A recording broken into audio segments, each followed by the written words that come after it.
అంటున్నారు కదా, ఒక్కసారి ఆలోచన చేయాల. తెలంగాణ 10 సంవత్సరాలు తెలంగాణ రాకముందు ఎట్లా ఉండే, అచ్చంపేట తెలంగాణ 10 ఏళ్ళు వచ్చిన తర్వాత ఎట్లా ఉండే, ఈ రోజు ఎట్లా ఉండే, ఒక్కసారి ఆలోచన చేసుకోవాల్సిన అవసరం ఉంది. ఎవరు ముఖ్యమంత్రి అయితే కాదు, ఎవరి గురించి ఆలోచన చేస్తాడు, మన గురించి ఆలోచన చేసేవాడు మనోడు. సొంతం ఇంటోడు ఉంటేనే కాదు, సొంతం కులవాడు ముఖ్యమంత్రి అయితేనే కాదు, అందరి గురించి ఆలోచన చేసేవాడు, నా గురించి ఆలోచన చేసేవాడు ఉన్నాయో లేదా ఒక్కసారి ఆలోచన చేయాలి. 10 సంవత్సరాల కాలంలో కేసీఆర్ గారి ప్రభుత్వంలో మరి రైతులు, ఊరిని కాపాడిన రైతు, మరి ఆయన పరిస్థితి ఎట్లా ఉండే, తెలంగాణ రాకముందు ఏ రకంగా ఉండే, వచ్చిన తర్వాత రైతు పరిస్థితి ఎట్లా ఉండే. మనం అందరం బతికేది రైతు నుంచే బతుకుతాం, రైతు కుటుంబాల నుంచి బతుకుతాం, కొలువుతులు చేసుకొని బతుకుతాం.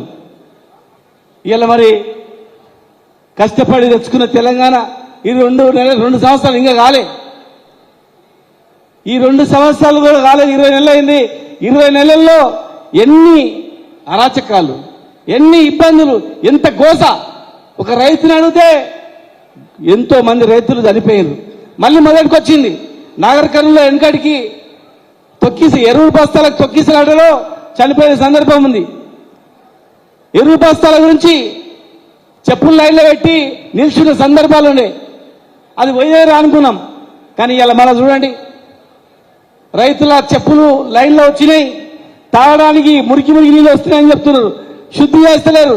కృష్ణానదిలు పోతున్నాయి, డైరెక్ట్గా మళ్ళీ నల్లలు వస్తున్నాయి. మళ్ళీ కొనుక్కొని తాగే పరిస్థితికి వచ్చింది, నీళ్లు కొనుక్కొని స్థాయికి వచ్చింది.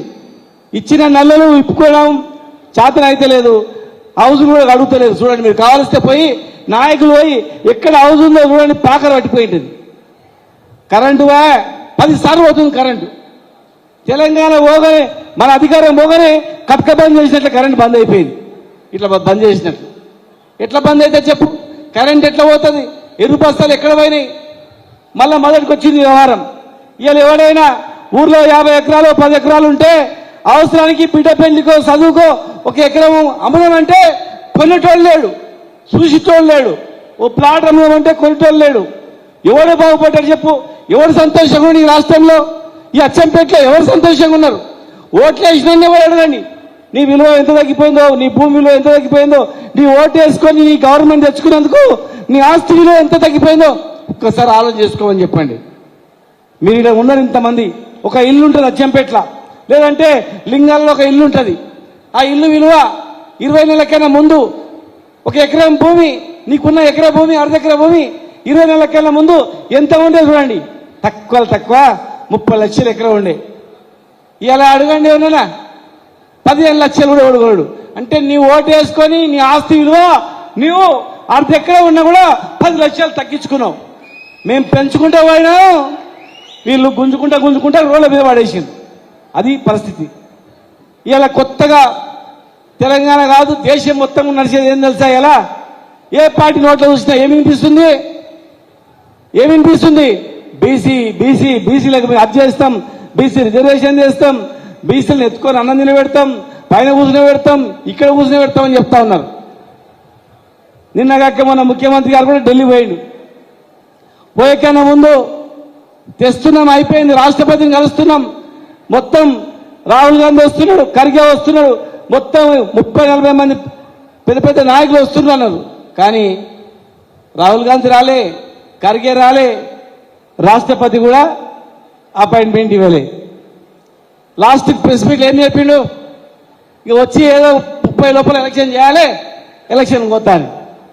ఒక్కటి గుర్తుపెట్టుకోవాలి, మీ కళ్ళ ముందు ఏమున్నదేం తెలుసా? ఇప్పుడు రేపు ఖచ్చితంగా వాళ్ళు 2 నెలల్లో ఎలక్షన్కి పోతారు, ఎలక్షన్ పెడతారు. ఇలా మీకు ఇచ్చిన హామీలన్నీ కూడా గుర్తు చేసుకోవాల్సిన అవసరం ఉంది. ఇక్కడ ఉన్నటువంటి బీసీలందరూ కూడా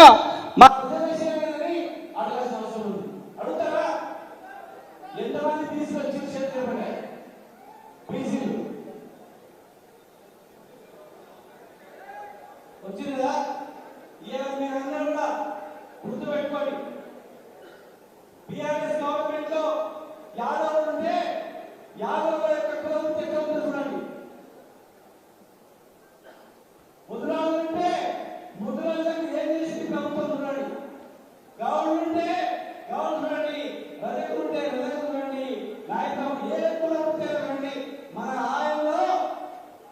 వీళ్ళకు మంచి హాస్టల్ చదువుకున్నారా లేదా?